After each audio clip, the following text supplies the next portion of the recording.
cow. Another episode. Welcome to the Blue Board Cage. How's everybody doing? I love that Dave was just like, oh, I didn't see you there. Hello. All right. Goodness. I'm glad everybody's alert at 12:15, 12:19 in the gosh dang evening. It's 9:19 a.m. Pacific time. California Kyle, we don't live by your time. I've been up for a minute. Did you go to bed? You were up pretty late last night. You were doing something. Whatever you do over there. I'm slapping the bass, man. I'm into the bass now. Oh yeah, you're a bass man. Turning my life around. Yeah. I forgot I had a bass. I pulled it out of the closet. No, actually, I learned just what I needed by the Cars. That bass line. That feels good. All right. It's a start. All right. It's a start. Yeah. I'm feeling good about it. Are you not going to share videos on our group chat like Brandon does? And ask me to guess what he's playing. I mean, I can. But then if I do that, I got to put it on the Blue Bar Cage Discord, and then nobody wants that. There's no specific chat for that. Hulk Hogan played the bass, so there's it was on the list of like Torrid tales that he almost I guess joined Metallica. which surprise, not true. Completely fabricated Hogan story that he has. I don't know. Changed over the years, over and over. Can they prove it wasn't true? Did they? I think the burden of truth is on Lars Ulrich. Vehemently deny it. I need more proof than that. Yeah, I mean, if you need more reasons to hate Lars Ulrich, but but let's get into it. There's a lot of wrestling news this week, and really, it's the same old thing, a different week, because who doesn't want to talk about this guy? Good God. So, news kind of the last couple. Always making the news. Over the past couple weeks, it's kind of been leaked, more or less confirmed that AEW is going to have another TV show, 2 hours on Saturday nights from 8 to 10. And there may or may not be some sort of hard roster split between folks in the elite camp and that don't want to work with CM Punk, and people in the CM Punk camp that would be on Collision, which is going to be the Saturday show. So it'd be FTR, CM Punk, and people of that ilk, which just sounds like a bad idea. How can't you be professional and just do your job, wrestle, do business? There's money to be made. It seems silly, and I don't know if it's the best thing for them when they do have people struggling to be on TV and also coherent storylines at the same time. I'm for it. At You're this for point, a roster split? I'm for just general controversy. And controversy equals cash or whatever. Yeah. Well, there's a morbid kind of appreciation for this. To this degree now that people are getting pissed off about it. Like if you've gone past the point of like I don't care, or to be like I vehemently hate this man, then I think there is a bit of entertainment to be derived from seeing this bit of trolling that he's doing. Yeah, I mean, it's either him being completely unaware, or they're just doing a good job of kind of working it. This feels very old school. You haven't had this sort of drama in wrestling, I feel like, in a long time. That kind of soap opera digest, talking fingers type of drama you want to hear about behind the scenes. It is interesting to see like the different times of the years or over the years that like we just get so fixated on one person and their goings on. Like this time last year, it was like MJF got on a plane. That's it. He didn't show up for a meet and greet and booked a flight early, and everyone gave way too much And then yelled at Tony Khan on TV and that's fair. Disappeared for a few months. Oh yeah, right. But all the heat or the momentum from his comeback or whatever after he came back there was immediately snuffed out by the Brawl Out conference with CM Punk doing his thing. It just feels a little crazy that these guys can't work together. That, maybe they just don't trust Punk, and that's why they shy away from it, which is fair. It seems like he has created for himself and every company he's ever been in quite a reputation for being a bit of a hard to work with prick. But yeah, I don't know. He supposedly is extending his hand and wanting to work with them, but it doesn't look like that's going to happen. Also, something to note about this headline here is the AEW Collision launch set to feature major debut or return in addition to CM Punk. Who could that be? I've got a bad feeling about this. Goldberg. Yeah, it's going to be Goldberg, isn't it? I want Goldberg. I want it to be Goldberg too, just because I think the AEW fan base would hate it so much. And I don't know. It's like it's something that's like you can enjoy wrestling for what it is, or you can hate it for what it is, and like hate watch it. And I feel like a lot of people, especially like people who like prefer AEW, it's like they hate watch things, and they it's like they want to be mad. Don't point at me. No, just lean your head over. Lean your head over. That's exactly why I stopped watching WWE a long time ago, regularly. Is like it just like there wasn't fun in it anymore to watch for me, so I stopped. Like I watched the things I did enjoy, and I enjoy AEW. That's good. Most of the sometimes. That's growth. Yeah, here's the thing though. When you look at it from an outside perspective, Goldberg is one of the biggest names of the last generation. He's going to get eyeballs on it. Who casual wrestling fans who don't want to give AEW a shot, people who stopped watching before CM Punk. It's like if seeing pull people in, Goldberg will do the same thing. And I think you got to play that balance too, though. It's kind of like the superhero movies trying to appease your built-in comic audience, and then also pull in other people at the same time. It's how do you find that balance with that in wrestling? How do you get those hardcore fans with the work rate type of wrestling? And then how do you also pull in attractions like Goldberg without turning those snobs away, right? Mm-hmm. I think also the ingrained notion that you might see someone die in this match, just at this point. I mean, fair. It's like that. It's like that latest Ric Flair match, his last match, last match. You're like, I might see this man die. This man wants me to see him die in the ring. Other than seeing Ric Flair, that was the draw. Yeah, even fake dying for a minute. Right. You knew what he was up to. Oh yeah. So even if that whole thing with the supposed roster split with CM Punk wasn't enough, there's a little text popped up in the old Blue Bar Cage chat this week, right before Raw went to air. And the headline that you could see in the preview image just said, "You will never guess who is backstage at Raw." And guess who it is? First time since 2014, CM Punk showed up backstage at Monday Night Raw.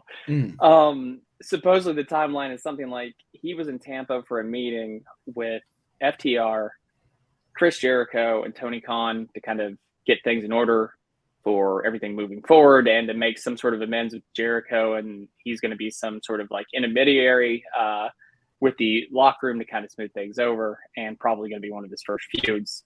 But on the way back to home in Chicago, he found out that there was a show in Rosemont, Illinois at the Allstate Arena right outside of Chicago where he lives. And he saw a bunch of wrestlers from WWE in the flight. So he ended up getting let into the building by somebody who knows there that's actually friends with him. and apparently during this time had a conversation with The Miz, kind of put some heat to rest between them, and then saw Paul Levesque, Triple H, talk to him for a couple seconds, asked if he could talk to him a little bit longer. He said, you'll have to, have to ask the big guy about that. And then a while later, he was asked to leave and escorted off the premises by Natalya Neidhart.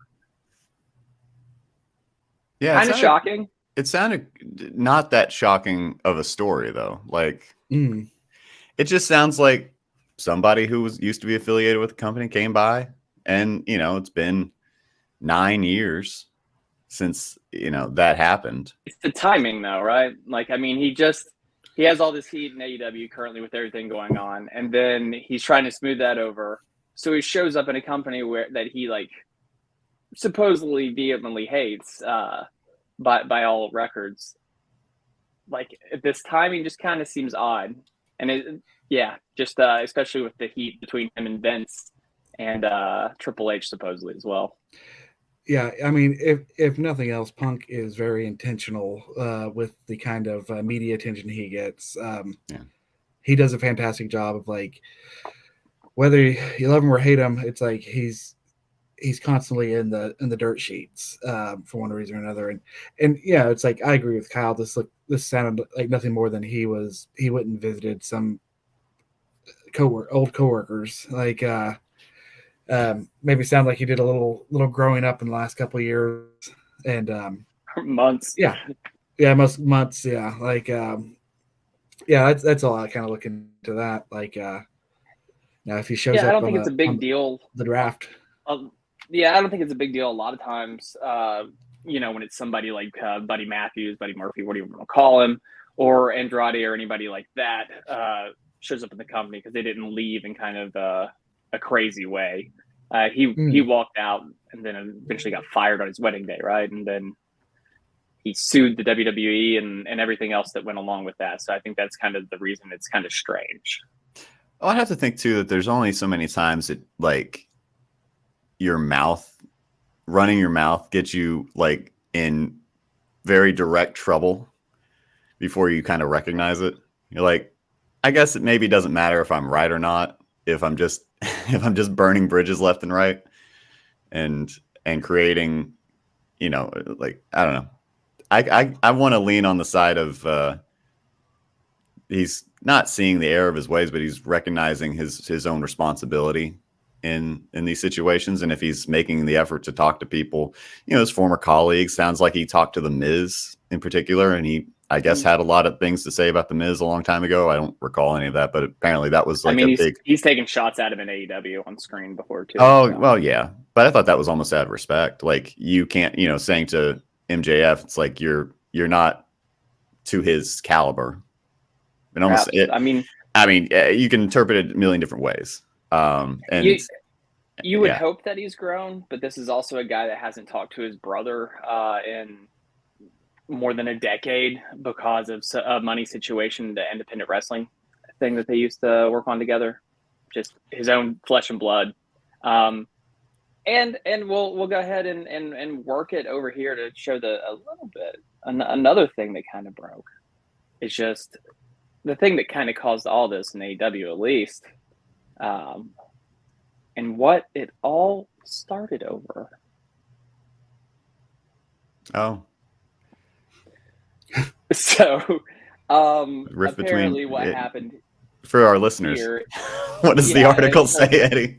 Yeah, I'm not sitting there. I was just letting you read the headline.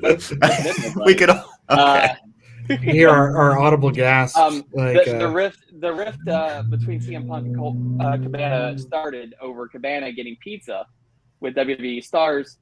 So during when the lawsuit was going on over some stuff that CM Punk had said on Colt Cabana's podcast about the wrestling staff or training staff that got them sued, he apparently during this time when there was a show in Chicago or something close, Neville at the time, now Pac, Kevin Owens and Sami Zayn got pizza with Cabana, and Punk took exception to this because he didn't think that there should be any contact with any WWE wrestlers while this was going on. So this was the thread that unwound the sweater as it was of their friendship of quite a long time over a pizza. This is something Dave Meltzer said. Yeah, this was on I think was it Wrestling Observer? Yep, yeah. By Dave Meltzer. I mean, it's as important as the importance that you assign to it, I guess. Yeah. Like, this is just again a good week to not really be watching all that much wrestling. Turns out. Yeah. I heard there's a new belt. Mentality of Punk is all it is. Yeah. Yep. Well, and he's coming back, and we're gonna have to accept it. And then sure. maybe he'll trip over his own words again, or not. Perhaps. And then a survey this week: 47.1% of fans want to see him FTR versus the Elite upon his return, but it doesn't look like that'll happen. They're splitting rosters, and the funny thing is the rise of Chris Jericho and all this. He seems like the person in the middle, just the consummate sweep in and try to make some money off of it. Yeah. Yep. He's always getting that rub. He's more of a political wrestling tactician than Hulk Hogan at times, I think. Mm-hmm. And if that wasn't enough for the CM Punk drama, there is also this being teased at Impact tapings in Chicago. A major surprise. What could that be? Impact teams. Will CM Punk be in the Impact Zone? Who knows? Let's see. All right. Also, over this last week, kind of interesting, and I don't know that it makes any sense. Kyle and I were talking about this a little bit yesterday. After All Out or All In at Wembley Stadium, the week after, they're doing All In. Like they're running 2, I guess, pay-per-views in a row. Kind of seems odd. Yeah. Like, did they say like this would be a Saturday thing or just like a Wednesday night All Out just to get it out there? This is pretty much all they've said about it. It's just that they'd be running it again. Kind of odd way to let it out through one of their heads of legal. Just, yeah, I don't know. They must have something up their sleeve if they're going to run 2 major shows that close together. It's supposed to be their kind of WrestleMania week. And then they kind of split it into 2 weekends in 2 different countries, I'd imagine. It should be interesting. I don't know how smart it is. They did get 60K signups for the Wembley show. So that should be interesting to see how many they sell out there and how much of that stadium they have to block out.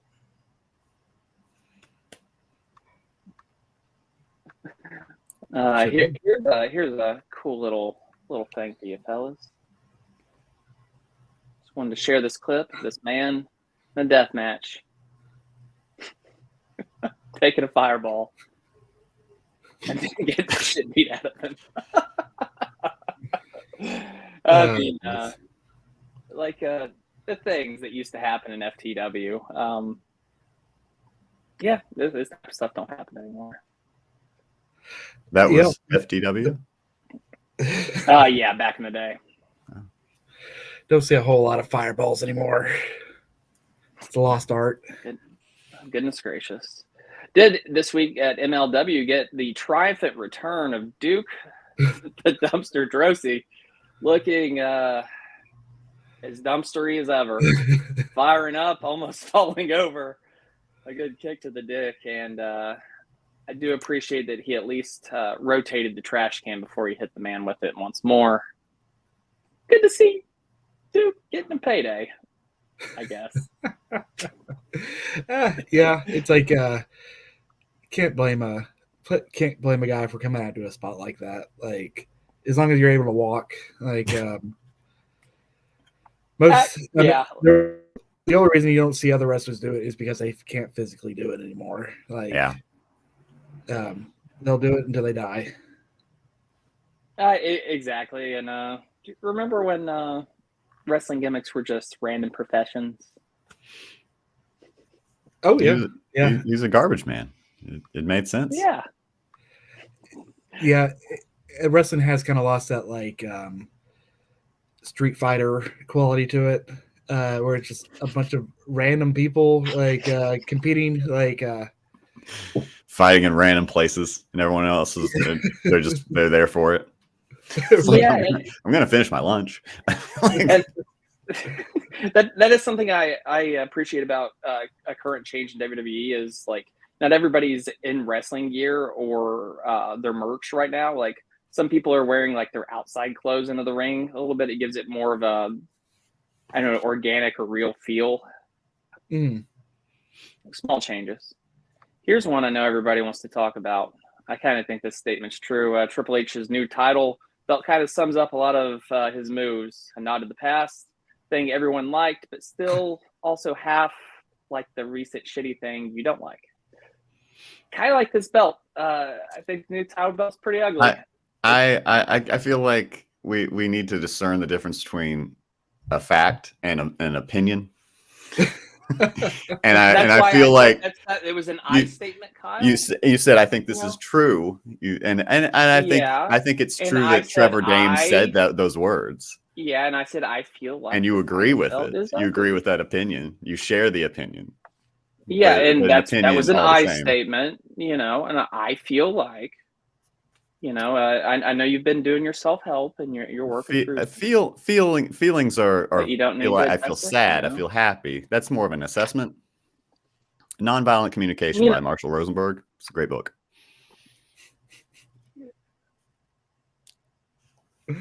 Anyway, it's a nice looking belt. The belt makes me happy. It makes me happy to look at this belt. It feels nostalgic while having a foot in the present. I'm here for it. I don't understand the implications around, is this a third belt or is this sort of like a slow shuffling away of one of the titles from Roman, just to be like, all right, all your titles are just one title now, and we're taking that other title and making it this. That's exactly what it is. It's a third belt. It's the lineage of the heavyweight title, hence the fact that it's the big gold belt with a big, ugly WWE symbol melted to the middle of it. You don't like that? And it's the same belt as AEW. I don't like their belt either.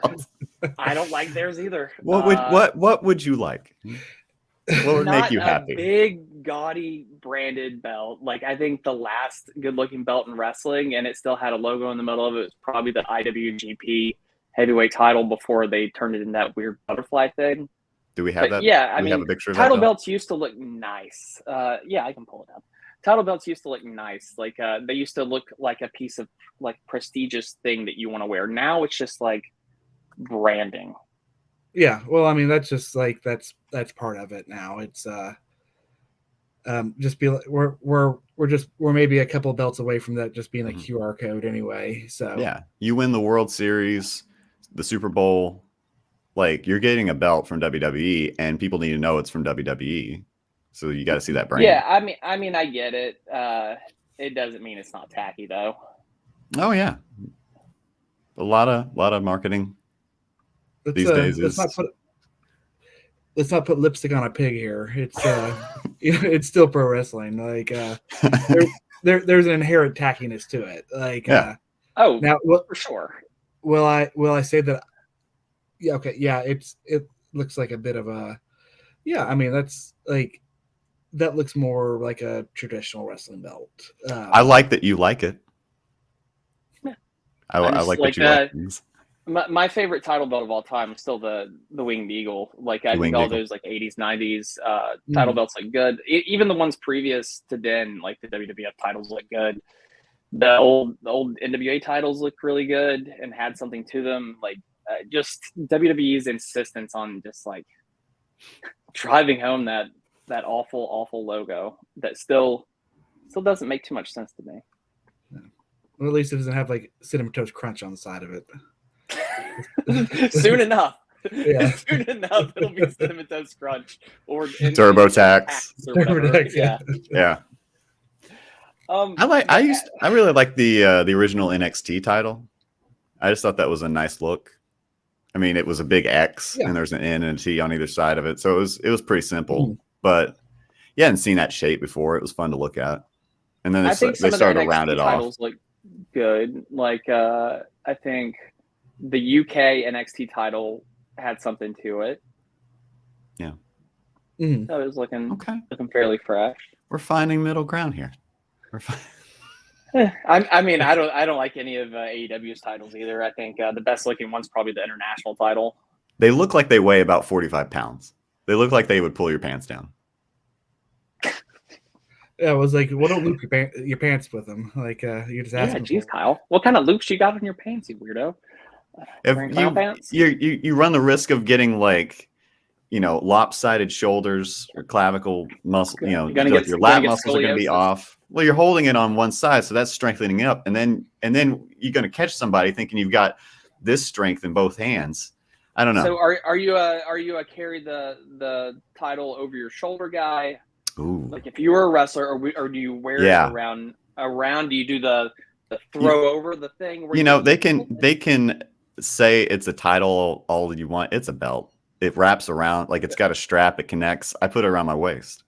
You put it around your waist? I would maybe also do I love the Usos where they had the titles around their face. I thought that was cool. That was very gangsta. Don't ever say gangster. I know it's the wisest thing I could have said.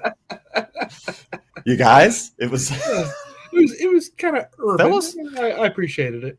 Yeah, I appreciated their ways. How about you, David? What is your preferred method of a title if you were going to be a wrestler? It would depend. If I was a face, I would wear it around my waist. If I was a heel, I would probably go over my shoulder, or my manager would carry it. All right. I think that makes sense. I do prefer it around the waist, I think, but I do like your delineation between face and heel and how they kind of carry that around. I like how Kofi wore it backwards and then twerked. I like that. I'm glad you're into that, Kyle. Kofi's ass. It's unique. It's unique. But the introduction of this title, do you think this? How are you guys feeling about this? Like, do you feel like it's a cop out? Do you feel like this kind of lessens what Roman is doing / accomplishing with 1,000 Days when you're not taking a title away from him, but this is a third world title belt in the company? Well, my understanding was that they are going to hit, like, Roman's 2 titles are going to be he's going to be presented with a new belt to replace his 2, and he's just going to be Universal Champion. And then I think he's going to be WWE champion. I don't think they're going to keep the Universal title. Like, yeah, he's going to have one. He's going to have one title and one representation. I guess is the point. Like, yeah, it is a little bit of a cop out in the sense that, like, it tells you that he is going to be keeping that for quite a while. But no, it's like it. But at the same time, it's like you do want that working man's champion out there. Like, you want somebody that's going to be defending the belt every week, and it can be exciting to make something prestigious again. So we'll see what they do with it. It does feel like a very quick narrative shift, like almost like rewriting someone off a show, on TV. Mm-hmm. You're just like, we're just course correcting. It does feel a bit like course correcting in a small way. So who shouldn't win the title and who should win the title? I got my number one who shouldn't win it. I'll tell you who should win it. Rhodes. I'll tell you who should Cody win Rhodes it. wins it. That's complete trash. Roman Reigns should win it. I want nothing more than Roman Reigns to win. I will throw up laughing. Now that would be funny if this is all just a work big troll. Like, oh my god! Like, that would be the best moment. At this point, I'm here for the art of it, of just pissing everybody off. Triple H just hates the lineage of the Universal title, and he's like, "Screw that shit." He's like, "Let's bring the heavyweight title back." But I don't think Cody Rhodes should win it. No, I agree. I don't think Cody should be the one to win it either. Because he's supposed to be winning the one that escaped Dusty, and that's not the one. The Universal title? No, the World Heavyweight title. It gets murky, right? Like now that's the World Heavyweight title. So what does that make the other? Is it just the WWE Championship? Roman holds the WWE World Heavyweight Championship and the WWE Universal Championship. This title is the lineage of the big gold heavyweight belt that goes from WCW to NWA. Ah. So, like the lineage of the Universal title only goes back to that SummerSlam where Balor won it and then had to drop it the next night because you like messed up his arm or whatever. It starts from tragedy. Yeah, it's like the first episode of Game of Thrones. Yeah. So I mean, and it's but it's also ugly. The Universal push that kid out the window, you know. But who should win it? Roman Reigns. Other than Roman. Other than WWE doing a troll. I think it's brilliant. I don't think it's a troll. I'm gonna say the only person who could probably win it without it seeming just like a complete like I don't know farce is probably Rollins. Yeah, I could see Rollins winning it. I could see Drew McIntyre getting another push. And if he signs an extension, right? If he does, like, yeah, no, it's kind of a. I mean, honestly, it's like I kind of like the idea of like we've got an opportunity to push somebody else. Like Roman Reigns has like solidified himself. He is the Shao Kahn of the WWE. Like, it's like he only shows up every once in a while. It's like now we need our Liu Kang. Like, so it could be interesting. You're speaking a certain language.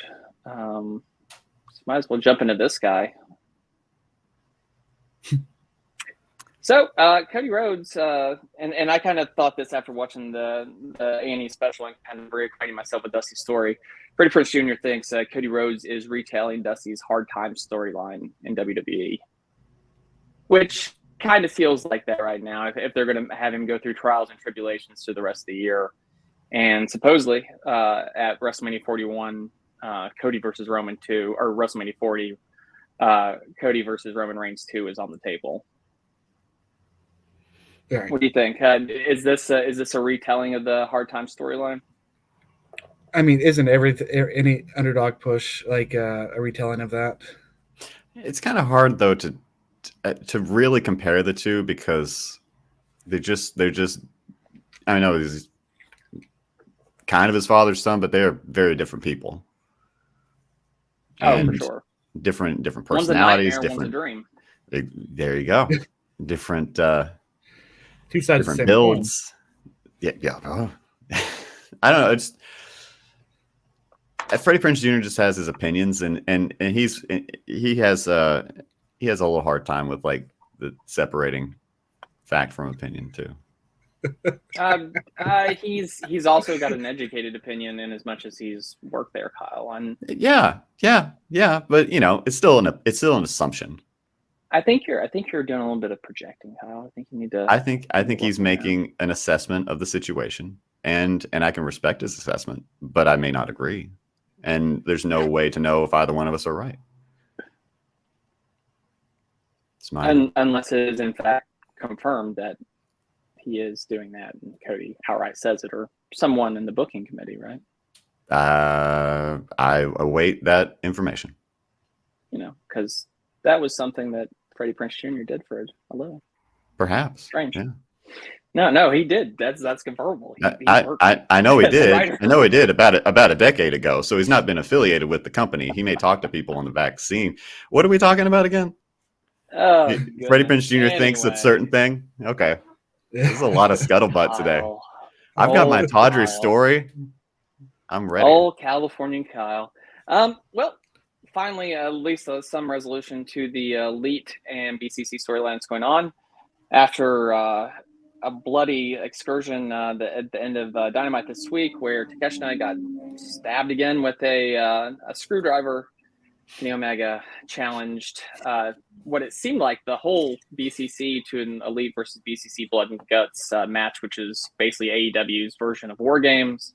But no, it got confirmed that it's going to be a cage match, I believe in 2 weeks, between Jon Moxley and Kenny Omega. You guys excited to see another one of these? Are you enjoying the blood and guts between the Elite and BCC and kind of the just rough and tumble heels that we're getting there with them, or not your thing? It's not my thing, but I'm enjoying Bryan Danielson as a heel. I thought he was doing a really killer job with that last year until they turned him back around face. I do like the whole them just like beating the shit out of people and calling everybody else amateurs.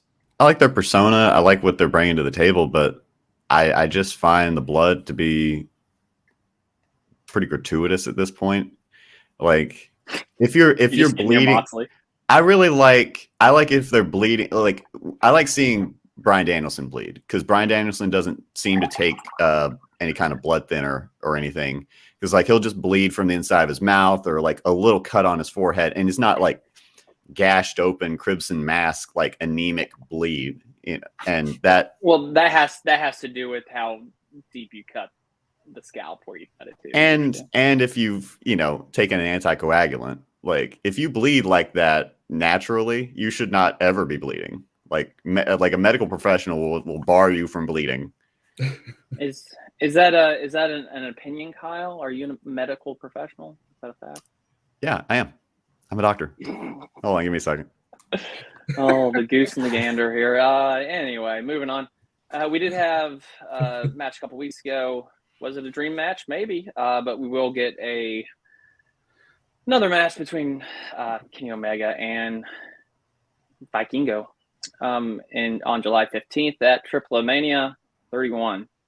You guys ready for another one of these? Did you enjoy the first one? I didn't see it. Yeah, I mean it was fine. You didn't watch it? I saw the clip of Vikingo trying to kill himself. That's about all I saw. Oh, recently Conan and Rey Mysterio apparently both talked to him about toning down his style a little bit so he doesn't die. Yeah, longevity. Props to him. It definitely takes a certain amount of physical prowess to be able to do such things. So I could see him wanting to do it, show off and get attention. He's one of the most fluid wrestlers I've seen. Yeah. All right, here's something because I know you guys are big fans of this guy. Ric Flair was on the Joe Rogan show this week. Oh, was he? Made a couple comments about old Vince McMahon. Flair, I just can't see Vince taking orders. That will be a strange one for me if someone tried to tell Vince what the hell to do. Rogan, who the F knows more about wrestling than that guy? Flair, nobody. Rogan, when he was getting involved in scandals, there were girls that he paid off. I just wanted to say, duh. You have an 80-year-old savage who is built like an effing gladiator. Gee, you think he Fs? You think this man is doing that for he's and ha-has? No, of course. He has some flus. I love this dramatic retelling, this Shakespearean reenactment. Flair, he's my hero. Rogan, he's an animal. Flair, I judge people by how they treat me. How much money they give me on a daily. I never had anyone treat me with more respect in the business. Rogan, that's awesome. Flair, he's a great guy. I don't care what he does. He's my hero. Rogan, before him, there was no one that caliber. There was no one who put together an organization like WWF. Flair, no, he's got bigger balls than effing Dallas, Texas. He's not easily intimidated. Surprise, Flair doesn't care that there's credible rape and sexual assault charges against Vince McMahon. It doesn't seem like Joe Rogan cared either. I think he was talking more like the scandal was that he was having an affair. It's like, there's more than that. He resigned in disgrace over sexual assault allegations. That's the actual fact of the matter. Yeah. Then he came back in disgrace. just I guess you can do that, but yeah, interesting. Yeah, I appreciated your retelling of the your both parts. I'll work on my Joe Rogan impression. I'll work on that. We need a Jamie to bring things up. Who? Jamie. Bring it up. Young Jamie. Don't worry about it. Do you watch Joe Rogan? Is that a Joe Rogan person? I have viewed the Joe Rogan podcast. I know. Yeah, it's not good. Recently, Kota Ibushi, who former tag team partner of Kenny Omega and the Golden Lovers and former member of the Golden Elite in New Japan, recently said that he's been talking things over, just with Kenny, talking back and forth, texting and whatnot, and that he hopes to talk to Tony soon. Also in the Young Bucks and Kenny Omega kind of travel vlog, being the Elite, during some of the conversations and their storylines back and forth, you always see Kenny texting somebody and kind of not focused on the group. I think what we're going to see here is Takeshita. I'm just guessing. I think he's going to end up turning on Kenny Omega and joining the BCC. And I think we're going to have Kota Ibushi join back with Kenny Omega here in AEW, which I think is pretty exciting. If you guys have seen him wrestle before, he was in the Cruiserweight tournament a few years ago. Yeah. I like that man. I'm a fan of that man. Good. Kyle, can I get you to do a dramatic reading for me here on this next one? Sure. Okay. Get your best New Jersey Jew on here. I'm gonna bypass that actually. So here's a deleted and or posted and deleted tweet from MJF. I'll let Kyle read this one with his baritone. With my baritone? Okay. This is from MJF, his words, not mine. The more wrestling fans become bloodthirsty for these dangerous feats in the ring. That's a sentence fragment. Should be a comma. He's got dyslexia, man. Give him a break. Okay. But he did indent it like it's a separate paragraph. Even wrestlers is indented. Just read it. the more the wrestlers will hurt themselves trying to curry fans' favor. I'm gonna read this the way I want to read it. Wrestlers. The fans don't understand that at any given point we can be paralyzed from the neck down or even die from a maneuver as simple as a body slam.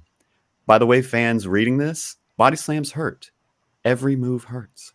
They will keep moving the goalpost of what they deem is good. So before you do something stupid, period, should be a comma, consider this. Their tweets, you could work on this. Their tweets about your banger gonna pay for your medical bills. Yeah, I don't understand why you deleted this.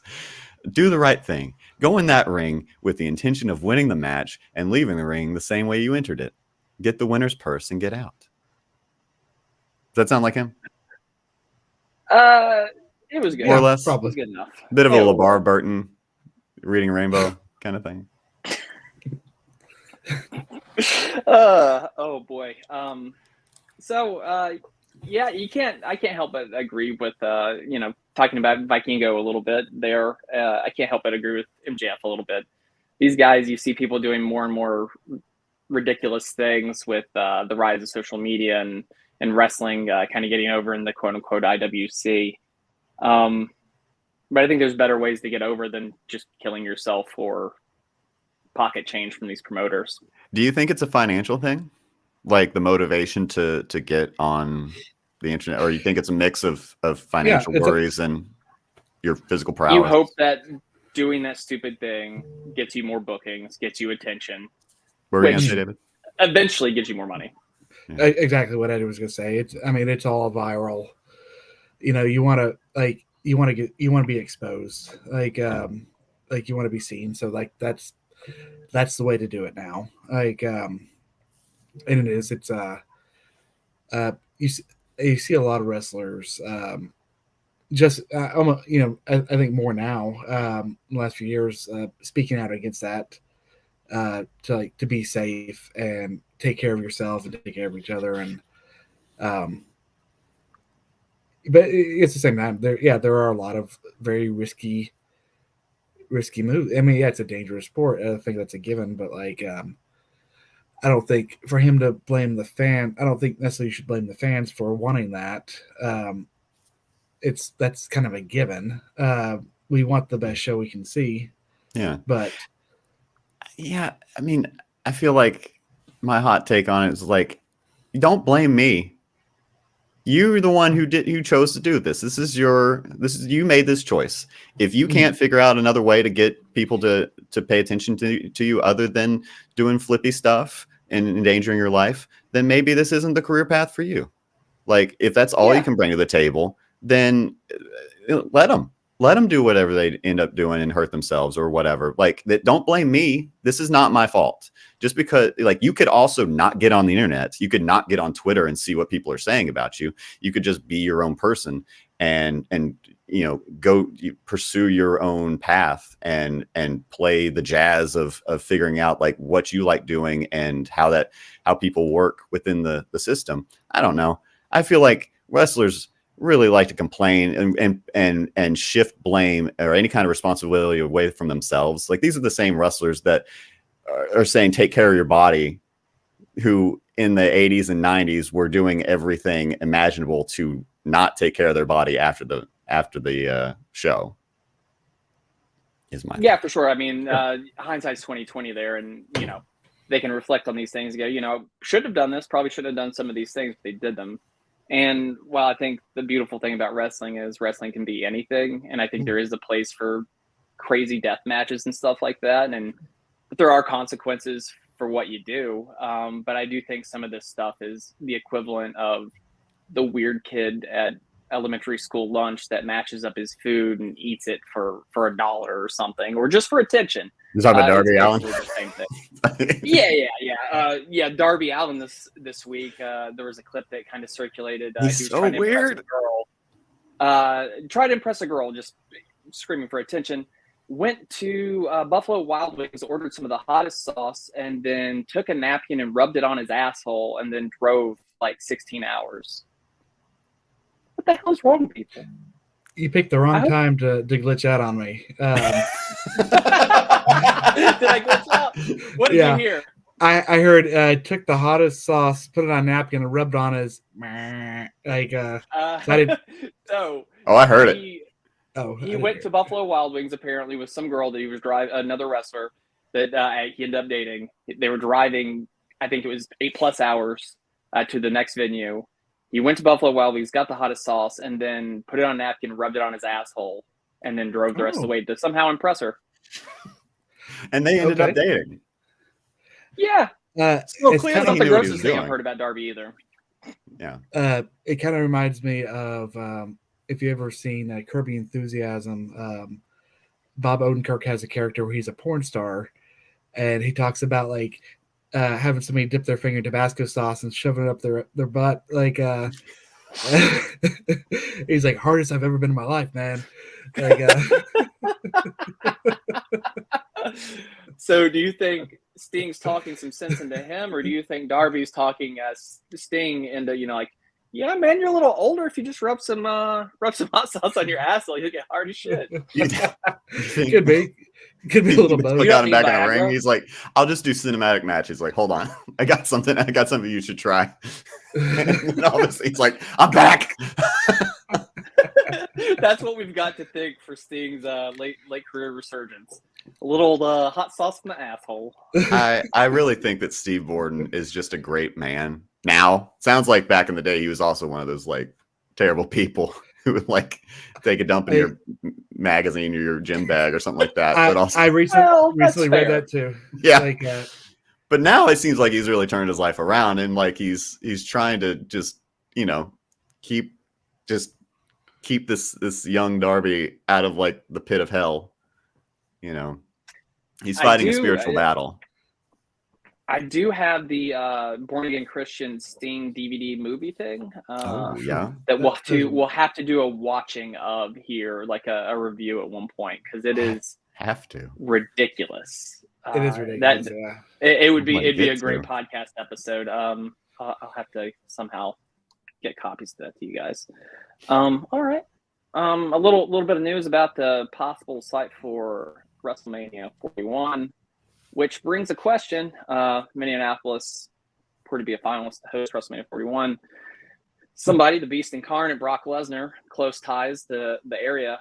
Could this be a possible site for a retirement match for Brock, you think? He has talked about calling it quits and running down his career here recently and just going back home to Montana and living on his farm with Sable. I thought he was in Canada. I thought it was Montana, maybe though. A somewhere out in the middle of nowhere. Yeah. He's far the fuck away up from north. people with people. Far away from the wild man. It could be. Like I'm looking forward to the retired Brock Lesnar who gets like a cooking show. Just like a random reality show. Like it'll be a hunting show. Yeah, he'll do some, like Steve Austin ran the gamut on different shows like that. Like Brock will get his he's shared videos of him like grilling, and he's got like 4 or 5 smokers going on at once. Yeah. Like he just like constantly like just piles and piles of meat like that he fixes for himself every day. Could be something there. Could have a life after wrestling. You just want to see him like grab a deer and just beat it to death. What would the Brock Lesnar equivalent of Pasta Mania be? Remember the Hulk Hogan pasta maker? Oh yeah, he missed out on the George Foreman grill. Supposedly another him holding like a whole deer above his head, or a moose. Like he killed a moose, he's gonna eat it. Bleed out is it just like a Brock like meat hook? No, it's not. It's not bloody. Bleed out It's tasteful. You could put it on like a cookbook recipe, or like on his style, his Lesnar Foreman grill kind of thing. Maybe we get a Lesnar jerky maker. Maybe. I feel like he would be best suited for like an appliance. What is Brock Lesnar's George Foreman grill? Is my question. That's what I was saying. We can just that was exactly the question. Oh, I wasn't paying attention. I'm sorry. Yeah, I see that. I see that now. That Pasta Mania. I got lost in thought. Just for a little. Was Pasta Mania a pasta maker? It was a restaurant chain. I thought. Yeah. Okay. It was also that, but it was also I believe he had like a pasta machine thing. It was like a rolly thing. He was, according to Hogan, if he had been on Hogan earlier, if he had returned a phone call Google earlier, he would have gotten the George Foreman grill. It would have been the Hogan grill, but instead he got the other product, which was Pasta Mania. He got screwed out of it. First Metallica, and now this. Yeah. So what would that be? I think maybe a jerky maker.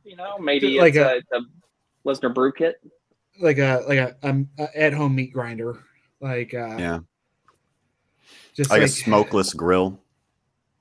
Yeah, inside the grinding turn thing is just Brock Lesnar's arm, a bicep. You turn. Oh, rotisserie. Yeah. Sells those that sells like a knife of his tattoo, like whatever you call those knives, like a flea market knife. A flea market knife, yeah. Big sticker. Like, Smoky Mountain Knife Works. What's that machine that Euro meat is on? That's just a spit, like a just a spit. Yeah. Yeah. Okay. Do something like that. Call it the F5. Like maybe it dips in like a deep fry kind of thing and turns up. Lesnar shawarma. Yeah. You should have a shawarma, like a brand of shawarma restaurants. I think it'd be great. Yeah. Yeah. I wonder. You think he goes deep on the tahini sauce? Maybe like a taco variety, beast in carne asada. I'd buy that. Okay. That. Yeah. Now we're having real talk here. Now we're getting into it. I think we need to put together a proposal and bring it to Brock. Yeah. Or I can whip up some graphics. Yeah. some mock-ups, some 3D renders. Mate. Yeah, you get it. There you go. You are the meat man here, Kyle. You love the meat. Big shocker this week on AEW television. Roderick Strong makes his debut after no news about him leaving NXT WWE at all. He hasn't been active there in a while. I think the last time he was on TV was October of last year, maybe. He was still actually until like maybe Thursday, Friday of this week, still on the WWE roster page. And he shows up, apparently got his release around November last year, and has joined his Undisputed Era team, sans Bobby Fish, in AEW. You guys excited to see Roddy Strong? Oh yeah, in AEW. Yeah, I like the Undisputed setup there. I think they could. They're due for like an actual storyline, something that they have to endure and go through, maybe with each other, maybe an effort to get Bobby Fish back. Maybe they're searching for Bobby Fish. It's right there. It's right there. I know. They might as well. Like I got it. You got it. He might as well. But he did just like go do his own thing, and now like everybody's in AEW. They have the complete Undisputed Era, minus Bobby Fish, who had a very unsuccessful and unnoteworthy stint in Impact Wrestling and New Japan Strong. What a guy! What a guy! He needs to find his sweet spot, and I think maybe he thought or had hoped, maybe they had hoped that like the majesty of Bobby Fish would follow him, but majesty, majesty to Bobby Fish, the reputation that precedes him would clear the path for him to find. No, I don't know. I got nothing. All right, Bobby Fish. Fair. There he is. Fair. So Kyle O'Reilly, is he back? I know he was like recovering from an injury or something. No. Apparently, it's taken him a little bit longer with his diabetes and everything else. It's just there's been some complications along the way. I'm hoping soon he comes back. I think. Yeah, kind of hard to tell. I didn't know it was a diabetes thing. I knew he had diabetes. Yeah, like apparently it makes a lot of stuff in his life harder from what I heard. Here's a really cool shot. I think AEW could probably learn some camera movement here from AAA. Look at this. It's killer. Yeah, if you guys watch any AAA, I thought that was pretty cool. And some sad news. I love that way you just like peppering these things, just things that he thinks is cool. I thought it was cool, man. I know what you think about this. Silence. That shit popped me. I'm like, that's pretty cool. Yeah, that's cool. And a little sad news today here to almost close the show out with.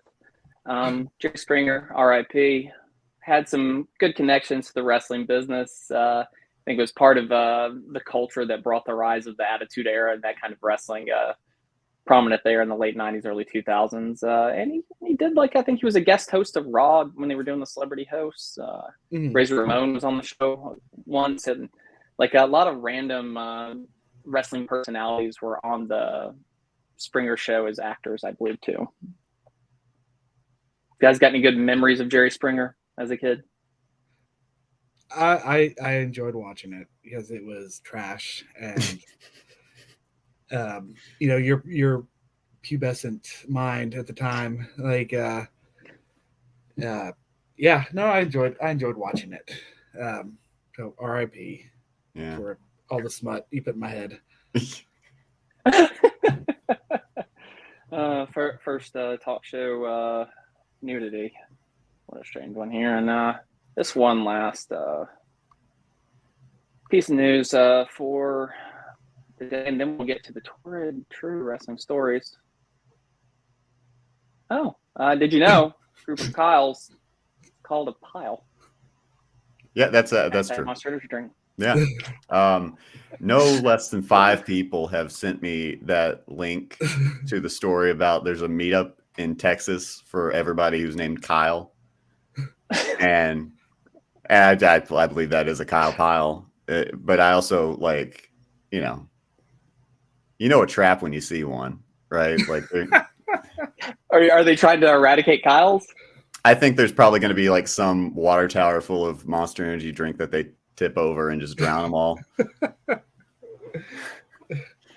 Knock a giant stack of plywood, or just leave some plywood in there for them to just like, just start hitting. It's like and before they know it, they're in a maze which they can't get out of. That's how I'd do it. That's how I would eliminate every other Highlander style. Lace all the drywall with anthrax. Yeah. Oh boy.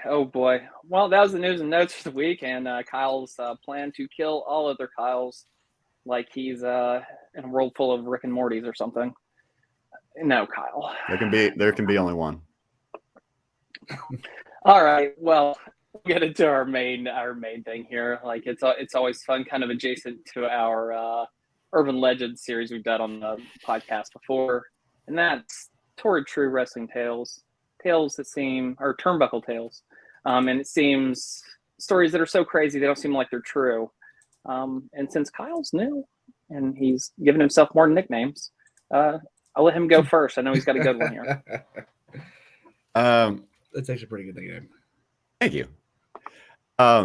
So I feel like I may not have fully understood the assignment, because I looked up tawdry, and I read the wrong definition. But is this supposed to be like scandalous?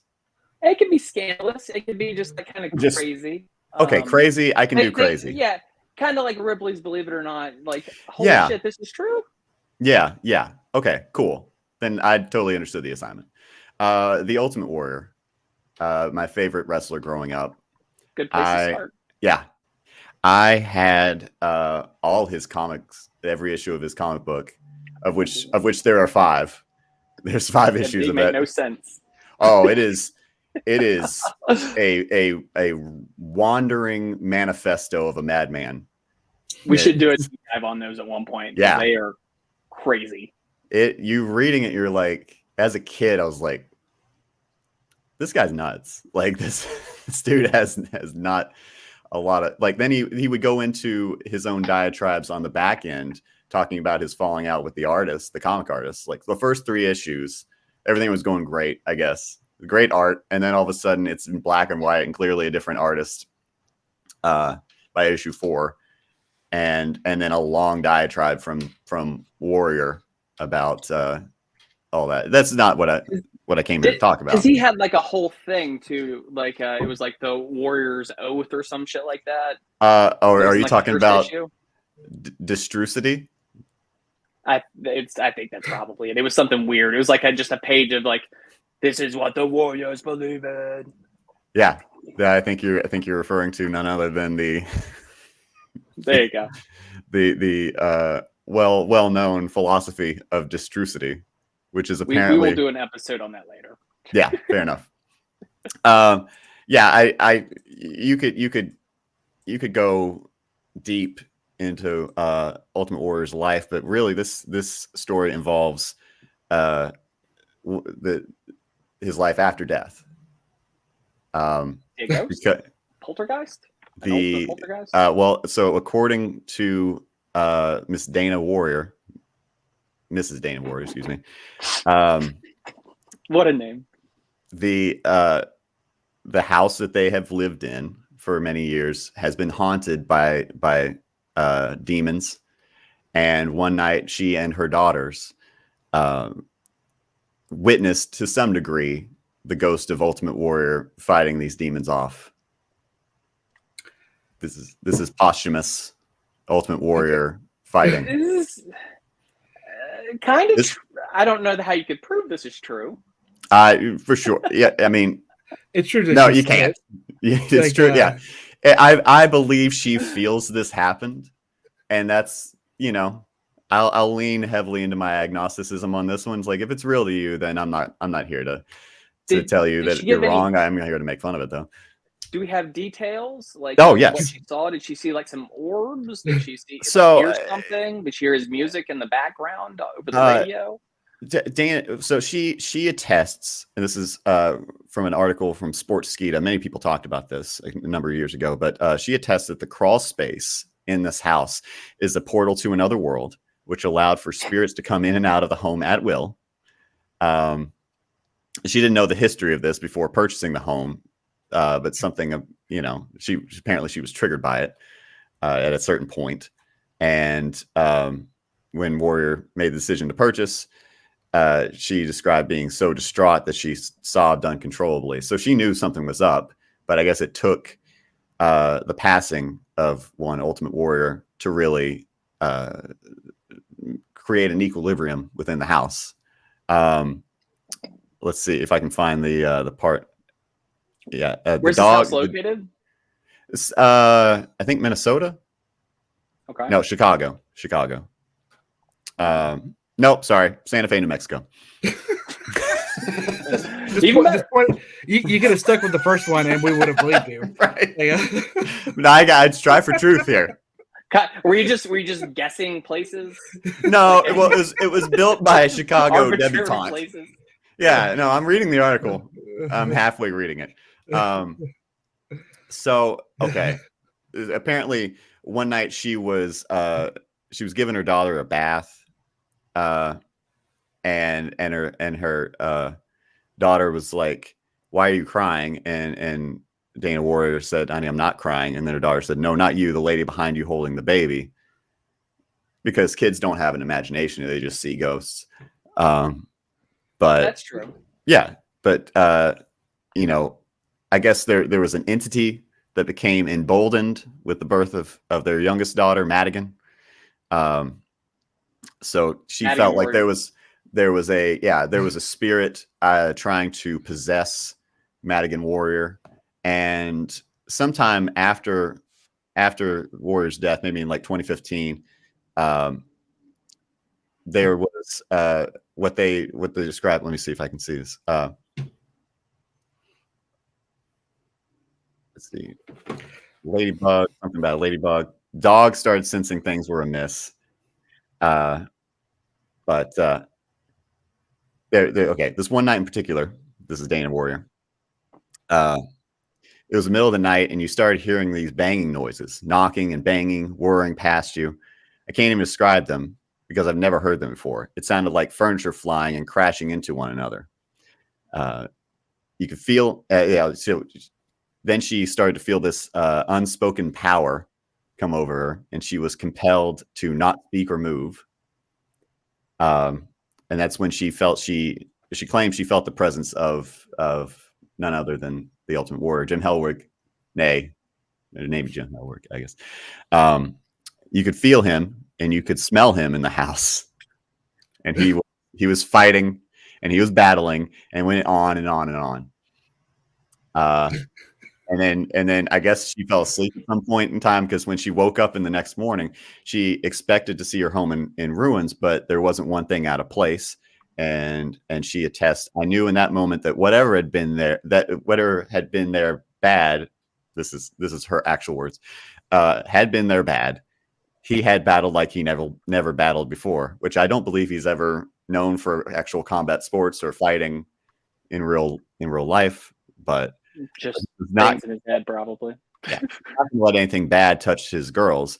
I bet you that that is his greatest victory from parts unknown. So yeah, Ultimate Warrior fights ghosts now. Like in as a ghost, he fights demons. Was that in the comic book? It's a step up from choreographed fighting, which makes me want. The question I have to ask you guys: is this a work? Like I personally don't believe in ghosts or paranormal shit at all. Me neither. But if we're accepting the fact that ghosts exist, is the ghost of Ultimate Warrior kayfabing his wife and daughters with other ghosts? I hope so in a world that it exists. With like remember the Frighteners with Michael J. Fox? Yeah. Is it like one of those where they are real ghosts, but they're just fucking with people to get money? I really hope if like they prove the existence of ghosts, the first thing that we find out is that Ultimate Warrior is doing exactly that.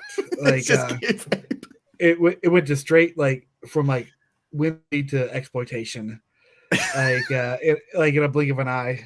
Now I will say there is kind of like precedence for Ultimate Warrior to be a ghost. He has appeared as a ghost on TV before. He haunted Hulk Hogan for a few months leading up to Halloween Havoc. So maybe maybe he's just trapped in the spirit world or whatever. And that's the thing about the Warrior. You can't trap him. You know, you cage that tiger. He becomes the cage. So. We need to get Craig T. Nelson and that little lady from Poltergeist and figure this out. Or we do need a mashup. I did go there because Kim's a big fan of the show Ghost Adventures. We were in Las Vegas during WrestleMania weekend. Went to the Zach Bagans Haunted Museum, and he's like the main host of Ghost Adventures. They should get them out there, do an investigation of the home, and hopefully, like they'll do a little EVP. You'll hear it. You'll just hear. That'd be awesome. And that could be all she's trying to do. It was like trying to get on an episode of that. I mean, they're certainly full of shit. I mean, I would love to see them sell it though. Yeah, it's all a carny act, right? What is it? This is the only time I've ever really wanted to believe in ghosts. Is this idea that the Ultimate Warrior is just kayfabing his wife and kids? If you could have one wrestler as a ghost, who would it be? It wouldn't be him. He's done enough. But I don't know. Owen Hart. I'd like the ghost of Owen Hart to just get on commentary and talk shit. I mean, I would probably go with Randy Savage. That would be a pretty cool ghost to get spooked by. Like you just see that elbow coming at you and then you wake up. Oh shit. All right, that's a pretty good one, Kyle. Okay. All right, well, thank you. I hope we get a more on that. I do need a TV show on that. All right, David. Yeah, you always excel during these. I'm looking forward to your story. Yeah. Well, let me preface it by sharing everybody with the prompt that I was given about 12 hours ago. It was Torrid True Wrestling. I need to bring you need to bring a Torrid True Wrestling Tale in quotations for retail. So I don't know if that's sarcasm or not, but like no. And then not to do the Warrior because Kyle was doing the Warrior. Oh, was it? Oh, I'm sorry. No. I got all this information at the same time, so I didn't have any prep. Can I guess which one it was? Which story it was? No, I was never going to do the Warrior. Oh, okay. I'm just saying that when I was told I need a topic that I knew not to do the Warrior. Oh, I got you. I misunderstood you. Yeah. So I went a little different. We've had a lot of talk about drama in wrestling, CM Punk starting fights, biting, things like that. That's this kind of inspired me because I can't remember who the wrestler was. It was an old veteran. They had asked him what he thought about wrestlers tweeting their thoughts and opinions and stuff like that. And I can't remember again. I can't remember who it was, but he just said that this is nothing new. Like wrestlers have always blabbed and like ran their mouths. It just used to be like at bars, like or gyms or somewhere else. Like they're just on a bigger stage now, but they've always been whiny bitches, basically, drama queens. So I started looking at some other fights that have happened in the past. So this one's going to take us to WCW 1993. There was a tour going on through the UK. They had just landed and apparently had flown 10 hours, then drove another 6 hours, did a show, and then now they're going to the hotel for the night. At the time, the company was not doing very well, so the rest of us weren't getting paid a lot unless you were a big name. One of those big names was Ric Flair. Another was Ricky Steamboat. Everybody else was kind of making ends meet. So after a couple of drinks, after a bunch of pills, everybody kind of started bitching to each other about how Ric Flair was getting paid more. One person who didn't really care for Ric Flair was Sid Vicious. He apparently started talking shit about Ric Flair, who was not at the bar at the time. This led to one of Ric's best friends at the time, Arn Anderson, to stand up for him. They got into a scuffle. It got rather heated, but it was able to get broken up, and they both went back to their respective hotel rooms after a little bit. Now, this is where it gets interesting. Depending on who tells the story. Where the story is going. The research, granted, I didn't do a whole lot of research. You didn't have much time. Yeah. But depending on who tells the story, I've seen quotes from Vader, Too Cold Scorpio, and Sid Vicious, all telling their sides of it. So no side from Arn. But apparently the way it went down is that after a couple hours, they had cooled off, but then Sid decided he wanted to kind of clarify his stance. So he went and approached Arn Anderson. According to other people, Sid brought a table leg with him to beat Arn Anderson with. Sid says he did not.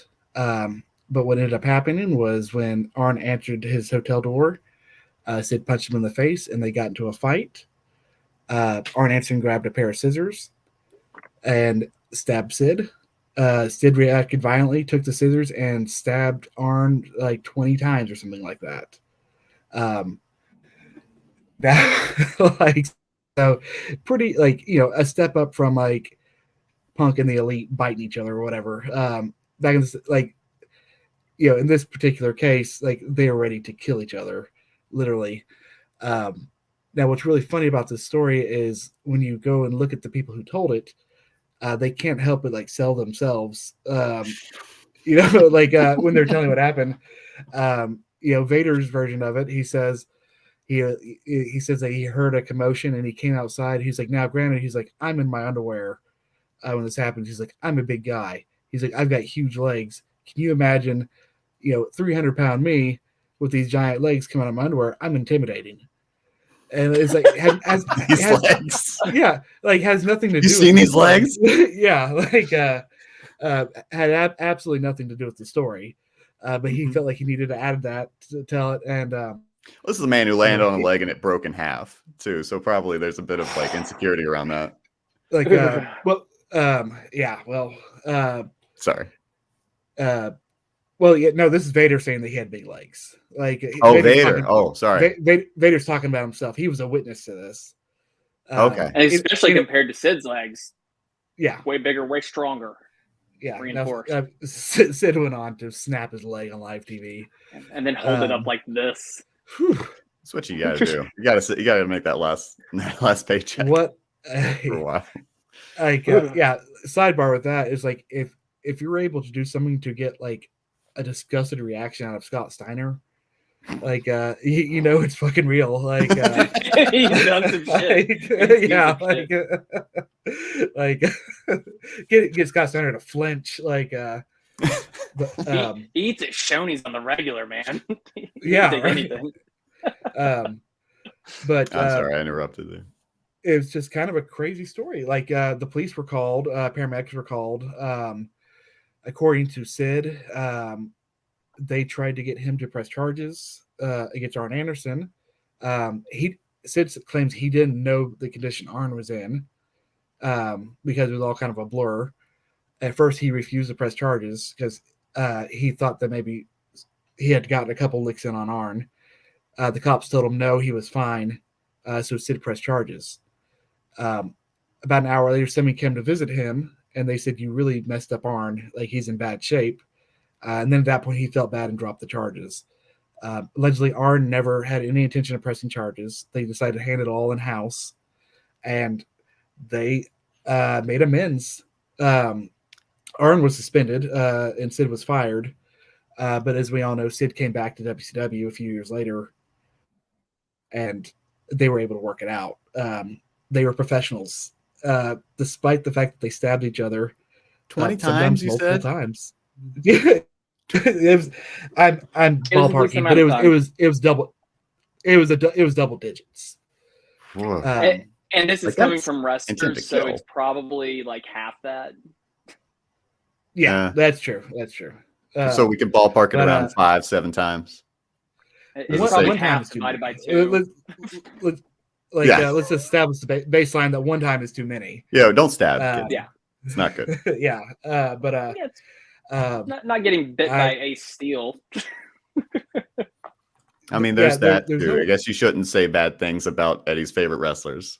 There's stabbing someone 7 to 20 times, and then there's bad mouthing. They didn't say anything bad about him. Really, just bit him. Ace still just bit him.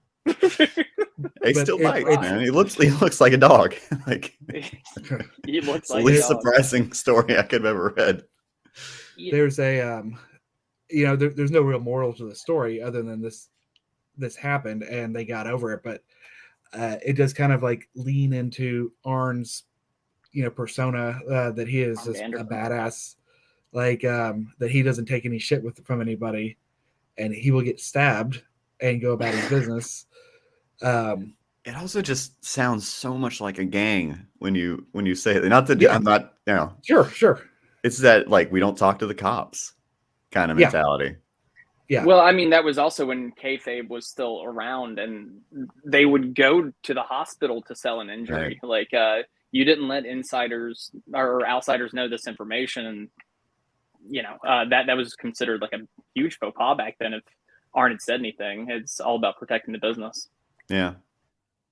Something funny. This is not the only just kind of a Sid weapon story I've heard. By the way, there's another Sid weapon story where he was going to work, do like a bit of a tour with Brian Pillman, and this is in WCW, and they meet at a bar to kind of talk about the feud and how things are going to work. And apparently, at one point, because Sid's the veteran, he's the bigger guy here, probably over a little bit more than Brian Pillman at this point. Brian Pillman told him to shut up and listen, which pissed Sid off. They got into a little bit of scuffle, and Brian Pillman got the upper hand on him. And then Sid left the bar looking for a weapon. He tried to go to a nearby convenience store, but it was closed, and ended up coming back with one of those squeegees you clean your window with, and apparently got laughed out of the bar by everybody and Brian Pillman. Just can you imagine that laugh? That Brian Pillman laugh, just laughing at you with a chorus of more. And apparently he ended up leaving after just getting made fun of. Sid Squeegee? Sid. What would that be? Sid Squeegee? That Pillman laugh at him and then pull a gun. That would have been great. Well, I've got a story for you guys. It's one that I hadn't heard, but I wanted to share with you fellas because you're red-blooded Americans, and we like important things. Yeah, I got a little bit of visual aid here. So maybe the biggest thing that ever happened in this guy's career, the thing that you would know him for, General Adnan here, was he joined along with old Sergeant Slaughter when Sergeant Slaughter turned heel and became an Iraqi sympathizer in WWE. I will. Just seeing the imagery and hearing somebody say it, it's still just so funny to me. It's ridiculous. One of my top 3 things. Not just wrestling, but like that to ever happen. Like it's fantastic. Like Vince McMahon took a literal human G.I. Joe and turned him into an Iraqi sympathizer. Right? And the fact that it generated such animus, such hostility from the fans, like this was like he feared for his life. But that being said, Sergeant Slaughter is a little bit of stolen valor there. You know. What do you mean? But again, was the time he had to live his gimmick. Couldn't break kayfabe. So stolen valor or I thought he was a war vet. No, not at all. Not at all. No. However, apparently not. Oh, yeah, not even a little bit. However, General Adnan al-Qaisi, also not a general, was actually an Iraqi American. So he was actually Iraqi, unlike the Iron Sheik here, who's from Iran, and Sergeant Slaughter, who's from someplace in America. So this is back in the day. Adnan al-Qaisi was a former 2-time All-American in football at Oklahoma State, right? So he was known for being like a real good athlete. He decided to become a wrestler, fairly well known amongst the wrestling business at that point. And in 1969, al-Qaisi decided to return to Baghdad to his home for a visit.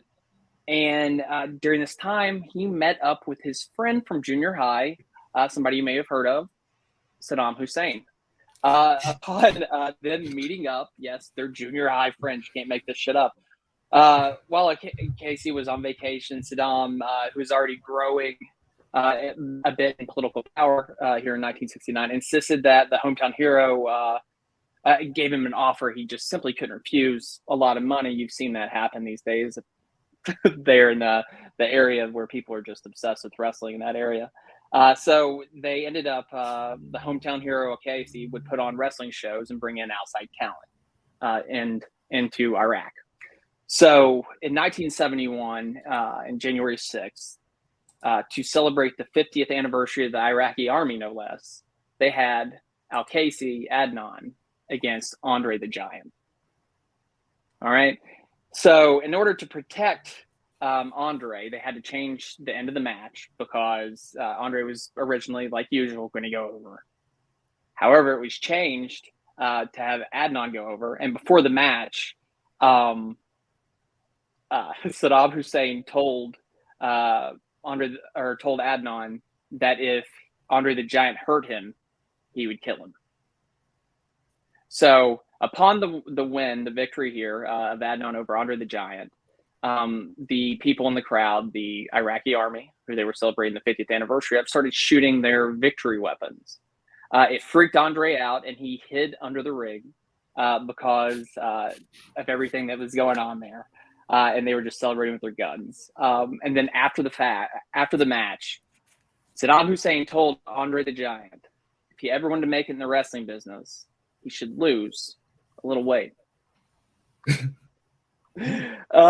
So there you go. That's something I had no idea about. It. There was an actual one Iraqi in this. We weren't getting a Yokozuna Japan situation. And he was legit friends and buddies with Saddam Hussein. Yeah, for a while I thought you were setting up the storyline.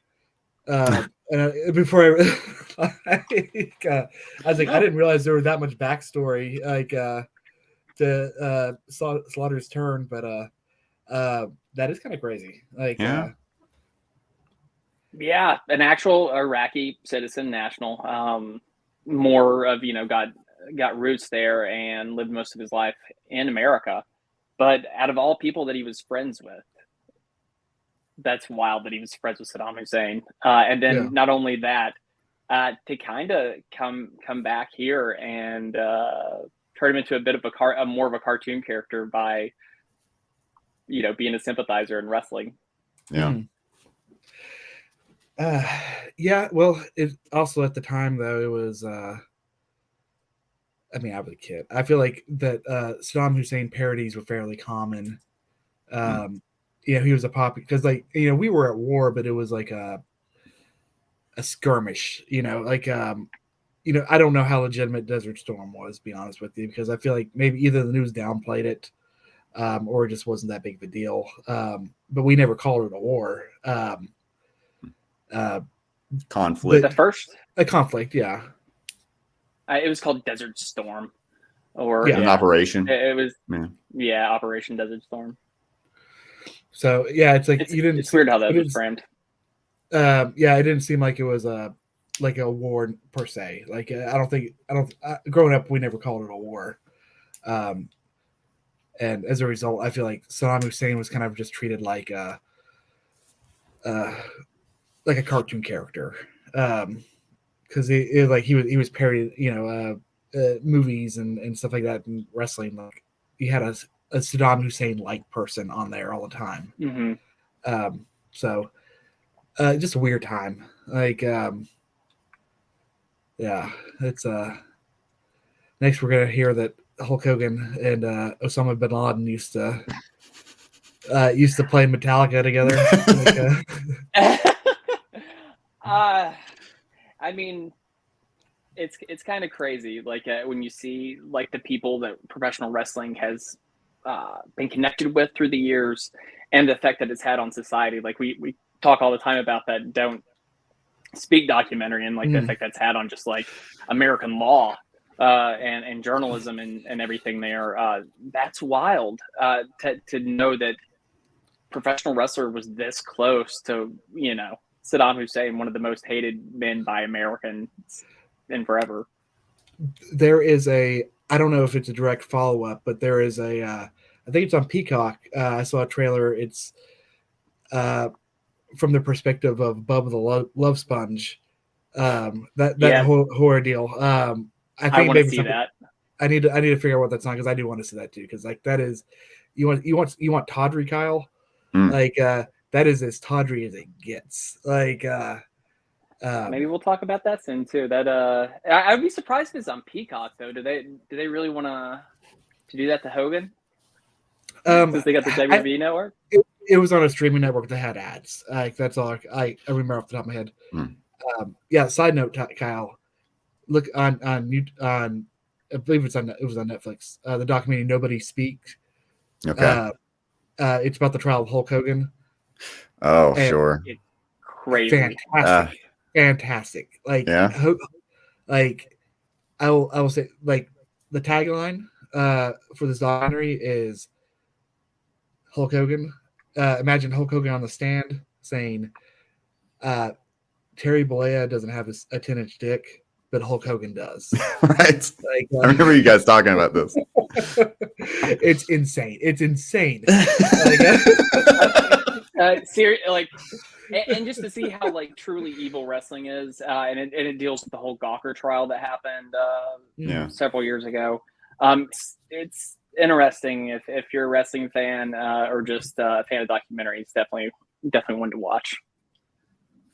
But look at this. I think that was a lot of fun. Torrid, true, Turnbuckle tales. At least maybe true. Ghostly for at least one of them. True the to truth some. Was out there. Yeah. I want to believe. I can't believe we're to the end of another episode. It's we're keeping this thing going. You guys got any final thoughts here? Just for Jerry Springer, final thoughts. Take care of yourself and each other. Is that what he used to say? Something like that. I think it works. Well, Kyle, you got anything? You good? I do, but it's probably a bit too woo-woo. I don't know. Woo-woo? I got some. Are you gonna honk your own horn? Huh? Are you gonna honk your own horn or something? Yeah, no. I bought some plants. Like I'm a plant dad now. What'd you get? I got a peace lily, and I got a Echeveria purple pearl succulent. Yeah. Succulent doesn't need as much watering time, but they take forever to everybody just says you water them regularly. It's like, what's regularly, and how much do you water? Don't overwater it.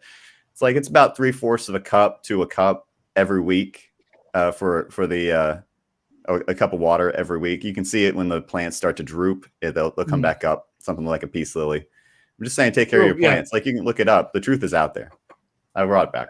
Okay, now that we're done talking about plants, I'm your host, Medium Daddy Cool. For your other host, the Weatherman, and your sometimes host, California Kyle, saying remember, and that's with a K, don't forget. Saying remember, if you want to lift up yourself up, lift up someone else. Lift me up, California Kyle. See ya. To contact us, search for and like us on Facebook. Follow us on Twitter and Instagram at BlueBardCage, or send us an email at bluebardcage@gmail.com.